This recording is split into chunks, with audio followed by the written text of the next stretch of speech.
اسلام آباد high court میں Khyber Pakhtunkhwa house cell کرنے کے خلاف کیس. اہم خبر آپ کو دے رہے ہیں. اسلام آباد ہائی کورٹ نے Khyber Pakhtunkhwa house D cell کرنے کا حکم دے دیا. اہم خبر آپ کو دے رہے ہیں. اسلام آباد ہائی کورٹ نے کے پی کے ہاؤس ڈی سیل کرنے کا حکم دے دیا ہے.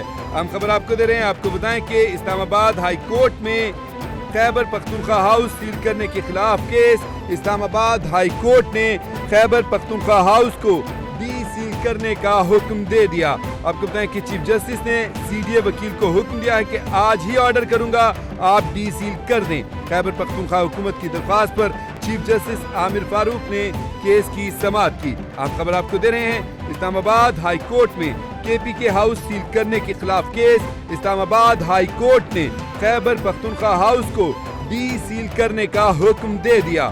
چیف جسٹس نے سی ڈی اے وکیل کو حکم دیا ہے کہ آج ہی آرڈر کروں گا آپ ڈی سیل کر دیں. کے پی حکومت کس کے کہنے پر سب کر رہی ہے؟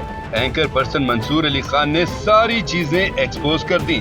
اینکر پرسن منصور علی خان کے مطابق اس وقت تحریک انصاف اور تحریک انصاف کی حکومت آمنے سامنے آ چکی ہے. تحریک انصاف کی صوبائی حکومت جو بھی بیان دے رہی ہے اس کی اصل وجہ پنڈی ہے. اگر آپ یہ سمجھتے ہیں کہ کے پی حکومت نے جو بھی فیصلہ کیا وہ اسٹیبلشمنٹ کے آشیرواد کے بغیر کیا تو یہ آپ کی خام خیالی ہے. جب یہ حکومت بنی تھی تو اس وقت علی امین گنڈاپور اپنی پوری کابینہ کے ساتھ کور کمانڈر کے گھر گئے تھے. یہ خبر بتائی نہیں بلکہ لیک ہوئی تھی.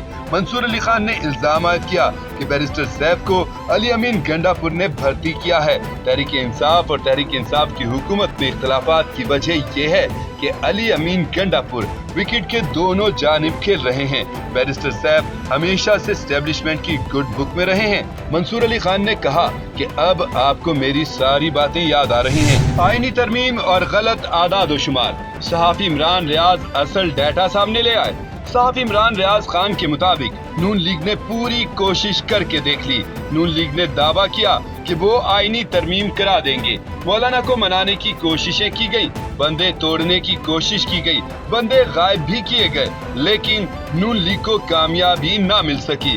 اب یہ ٹاسک پاکستان پیپلز پارٹی کو ملا ہے اور آصف زرداری کہتے ہیں کہ وہ آئینی ترمیم کرا کے دیں گے. اگر صدر آصف علی زرداری آئینی ترمیم کرانے میں کامیاب ہو جاتے ہیں تو پھر انہیں وہ کچھ ملے گا جو سیاسی طور پر انہیں چاہیے. آصف زرداری بلاول کے لیے بڑے عہدے چاہتے ہیں.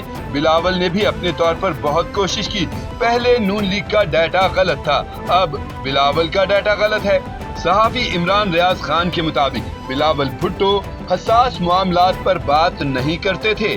بات گھوم گھما کر آئینی عدالت پر ہی ہوتی تھی. آئینی ترمیم ہم نے اپنے 7 MNAs کو چھپا دیا ہے. حکومت کے پاس نمبرز پورے نہیں ہیں. علی امین گنڈاپور کہاں غائب ہوئے تھے؟ شیخ وقاص اکرم کے دعوے نے مہر بخاری کو بھی چونکا دیا. ایک نجی چینل کے پروگرام میں اینکر پرسن مہر بخاری سے گفتگو کرتے ہوئے پاکستان تحریک انصاف کے سینئر رہنما شیخ وقاص اکرم کا کہنا تھا کہ حکومت کے پاس ترمیم کے لیے نمبرز پورے نہیں ہیں. ہمارے MNAs پورے ہیں. حکومت کے پاس نمبرز پورے ہوتے تو یہ آئینی ترمیم لا چکے ہوتے. نمبر پورا کرنے کے لیے MNAs کو گھروں سے اٹھایا گیا. ہم نے اپنے 7 MNAs کو چھپا دیا ہے. اب وہ 7 MNAs حکومت کے پاس نہیں ہیں. ہمارے MNAs کو ہراساں کیا جا رہا ہے. مولانا فضل الرحمان سے متعلق سوال پر شیخ وقاص اکرم کا کہنا تھا کہ آئینی ترامیم کے معاملے پر مولانا نے ضمانت دی ہے کہ اپنا کندھا استعمال نہیں ہونے دیں گے. شیخ وقاص اکرم نے مزید کہا کہ اسپیکر قومی اسمبلی کے خط سے بھی ظاہر لگ رہا ہے کہ ان کے نمبرز پورے نہیں ہیں. چیف جسٹس سے متعلق سوال پر شیخ وقاص اکرم نے کہا کہ قاضی فائد عیسیٰ کو گھر جانا ہوگا. جبکہ وزیر اعلیٰ خیبر پختونخوا کے غائب ہونے کے معاملے پر کیے گئے سوال کے جواب میں شیخ وقاص اکرم نے کہا کہ علی امین گنڈاپور نے بتا دیا ہے کہ وہ کہاں تھے. ایک دن ملک بند ہونے سے 190 ارب روپے کا نقصان ہوتا ہے. ملک ہڑتالوں کا متحمل نہیں ہو سکتا. وزیر خزانہ محمد اورنگزیب نے